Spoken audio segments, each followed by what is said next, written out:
Good day everyone, I am Keizer Angelo Gavino, a student nurse from NUST. My case study entitled Acute Pelvic Inflammatory Disease or a PID. Now let's go for the general objective. This study aims to provide deeper and theoretical and practical knowledge and information about the acute pelvic inflammatory disease or a PID. Additionally, to enhance student nurses' skills and capability in rendering effective nursing care to their clients with the same condition to promote health maintenance, health restoration, alleviate suffering, and provide comfort. Now, let's go for the specific objective. First, to perform a comprehensive physical assessment of the client's status to serve as the baseline data for subsequent evaluation. 2. To provide information about test, examination, and treatment of acute pelvic inflammatory disease or a PID. 3. To understand the pathophysiology and etiology of the case being presented. 4th, to render effective nursing care for the client who undergoes pelvic inflammatory disease. 5th, to formulate an appropriate drug study and nursing care plan utilizing the nursing process. 6th, to develop a framework of a study regarding the subject that can be served as a guideline and foundation of a future studies and research related to acute pelvic inflammatory disease. What is a pelvic inflammatory disease? A pelvic inflammatory disease or a PID is an infection of a female reproductive organ.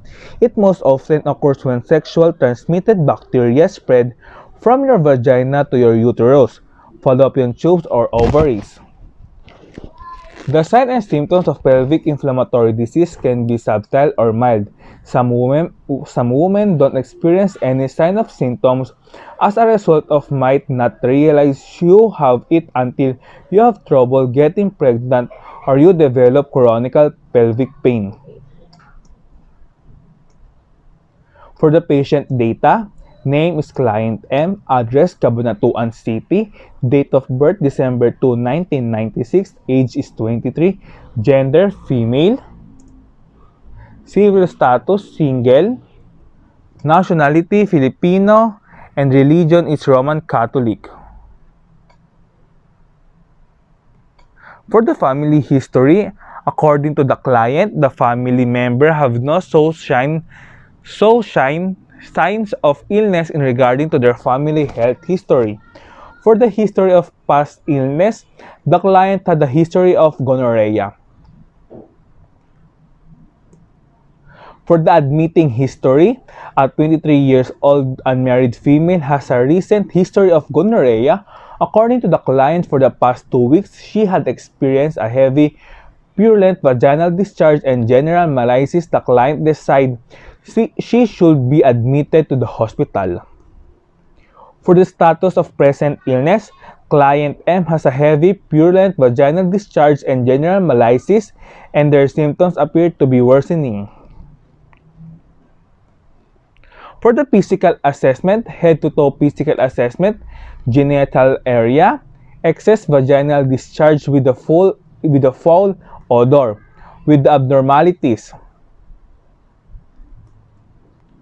Anatomy and physiology of the female reproductive system, book base.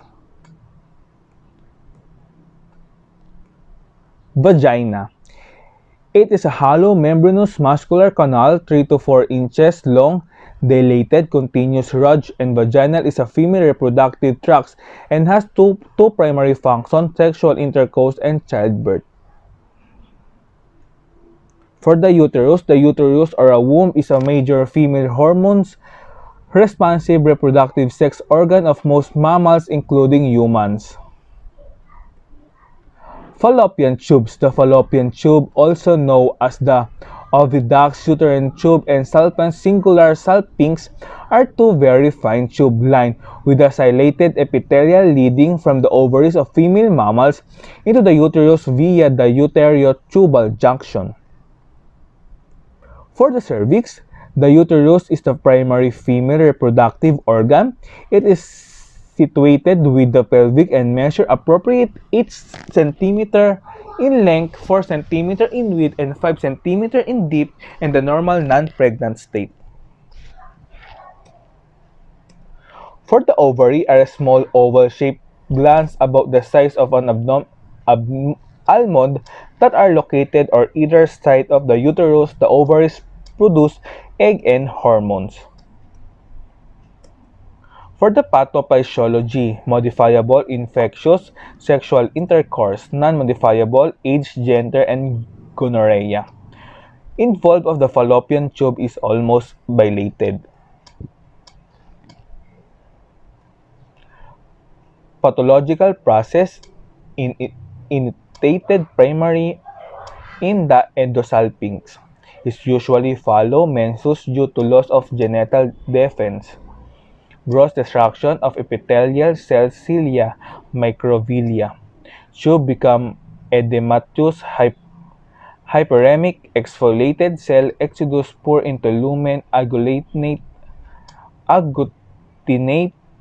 the mucosal folds. Abdominal ostium closed by the edema, inflammation, uterine end enclosed by the congestion, depending on the variance, watery, equivalent, exudate. Deeper penetration, more destruction. For the signs and symptoms, lower abdominal and pelvic pain, dull, fever and chill, nausea and vomiting, endocaton petrinus, menstrual disruptions, purulent cervix discharge, dyspnea, RUH pain indicates peripatitis, Fitz-Hughes-Curtis syndrome. For the signs and symptoms, there are no tests for the PID. Diagnosis is usually based on the combination of the medical history, physical examination, and other test results. You may not realize you have a PID because your symptoms may be mild, or you may not experience any symptom. However, if you do have symptoms, you may notice pain in your lower abdomen, fever, an unusual discharge with a bad odor from your vagina, pain and or bleeding when you have sex, burning sensation when you are urinate, bleeding between the periods. Treatment management. According to the consensus data, the treatment of the PID must be empirical because a deductive diagnosis is rarely known as confirmed at the time of presentation. Empirical treatment may result in adverse reaction from the antibiotics, including allergic reaction, gastrointestinal symptom, or drug resistance. However, the benefits are thought to overweight the risk because these infections are polymicrobial, broad-spectrum antimicrobial agent and recommended to cover the most likely pathogens. For the medical management, promote treatment with the medicine can get rid for the infections that cause pelvic inflammatory disease, but there is no way to reserve any scar or damage to the reproductive tract that a PID might have caused. Antibiotics, your doctor will prescribe a combination of antibiotics to start immediately. After receiving your lab test result, your doctor might adjust your prescription to better match what caused the infection. You likely follow up with your doctor after 3 days to make sure that treatment is working. Be sure to take all your medicine even you start to feel better after a few days. For the nursing management, assess the patient wound for any purulent drainage or abnormal readiness. Provide time to listen to concern and fear of patient. Discuss patient perception of self related to anticipated changes in their specific lifestyle. Assess the emotional stress the patient is experiencing. Identify the meaning of loss of patient and encourage patient to vent feeling appropriately. Provide accurate information, reinforcing information previous given. Asserting individual strength and identity previous positive coping behaviors. Provide an open environment for the patient to discuss concerns about the sexuality. For the laboratory result, ultrasonography should be the first diagnosis imaging examination to be performed in case of suspected of a PID, in which there are ambiguous or unexplained clinical findings or an inability to perform an adequate clinical examination. Endovaginal sonogram.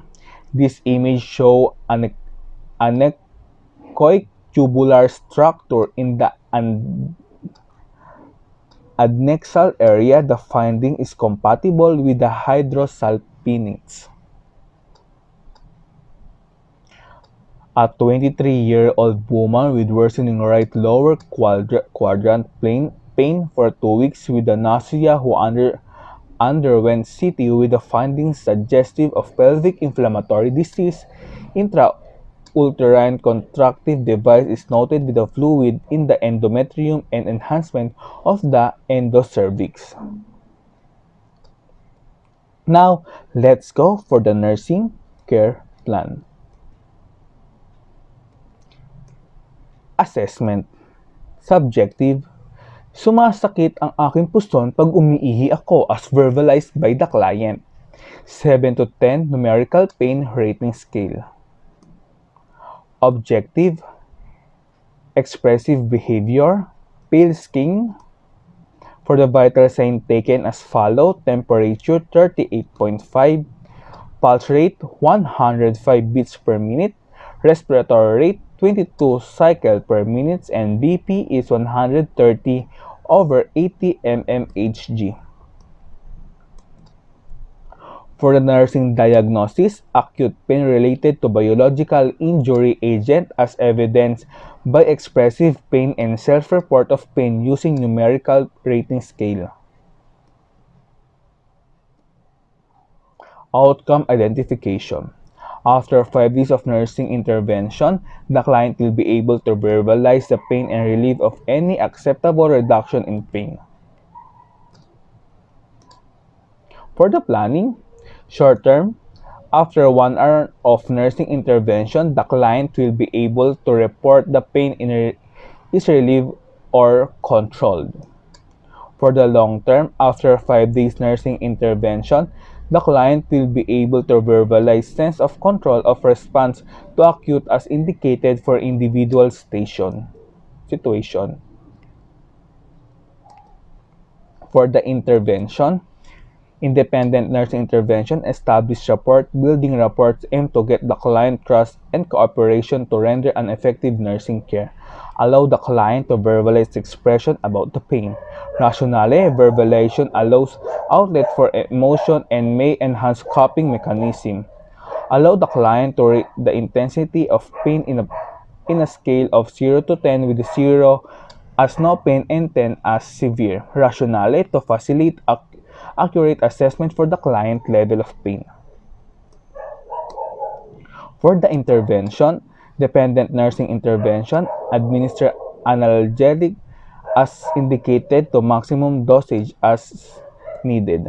Rationale, to maintain acceptable level of pain, notify physician if regimen is inadequate to meet pain control goal. Combination of medication may be used on prescribed intervals. For the evaluation, after continuous nursing intervention, the client report that the pain is relieved and controlled. After 5 days nursing intervention, the client to verbalize sense of control of response to acute as indicated for individual situation. Goal was met. For the assessment, subjective, nakakaranas ako ng pananakit habang nakikipagtalik ako as verbalized by the client. Numerical pain scale rating 6 to 10. Objective, dyspnea. For the nursing diagnosis, risk for infection related to excess pain and self-report of pain using numerical rating scale as evidenced by dyspareunia. For the outcome identification, after 1 week of nursing intervention, the client will be able to identify intervention to reduce risk of infection. For the planning, short term, after 30 minutes of nursing intervention, the client will manifest signs of pain and discomfort. For the long term, after 1 week of nursing intervention, the client will be able to identify intervention to prevent or reduce risk of infection.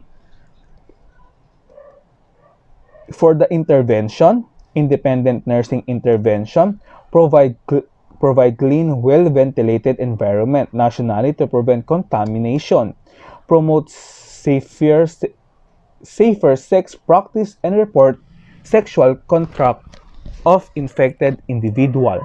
Rationale, to prevent the spread of the HIV and other sexual transmitted infection or the STIs. For the intervention, dependent nursing intervention, administer monitor medication regimen and note the client response, that the rationale to determine effective of a therapy of presence of the side effects. For the evaluation, after nursing intervention, the client was able to verbalize understanding of individual causative of risk factor. After nursing intervention, the client was able to identify intervention to prevent or reduce risk of infection. Goal was met. Now, let's go for the drug study.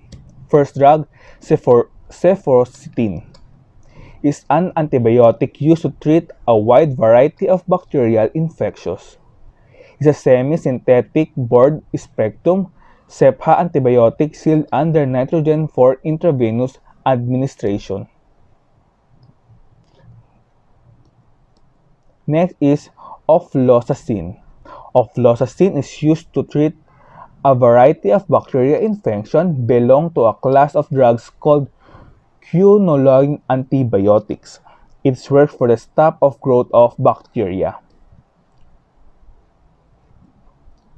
For the summary of findings, first, to respect the client privacy, the client name has been hidden. He lived in Cabanatuan City. The client was diagnosed with a pelvic inflammatory disease. The client also manifests some abdominal pain. The client is not aware about her existing condition. The student nurses perform an intervention to promote client's health status. For the conclusion, for the data gathering in the findings, the conclusions are as follows. First, the client risk for the other complications have been lessened from the intervention performed by the student nurses. The client acquires such as complications from the past histories that have affected the pelvic system.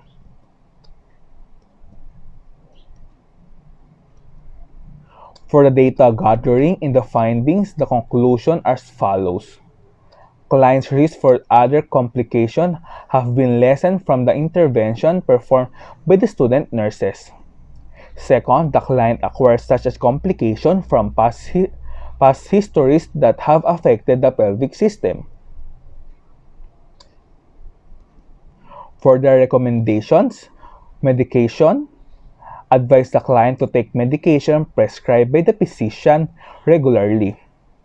If the physician prescribes an antibiotics, advise the client to take it regularly as ordered by the physician to avoid resistance. Exercise. Strenuous activity should be avoided as well as it may cause heavy bleeding. For the treatment, advise the client to take complete bed rest to avoid heavy bleeding. Health teaching. Explain to the client that the recovery process is take time. Advise the client, expose the family members to provide emotional support for the client. Outpatient referral.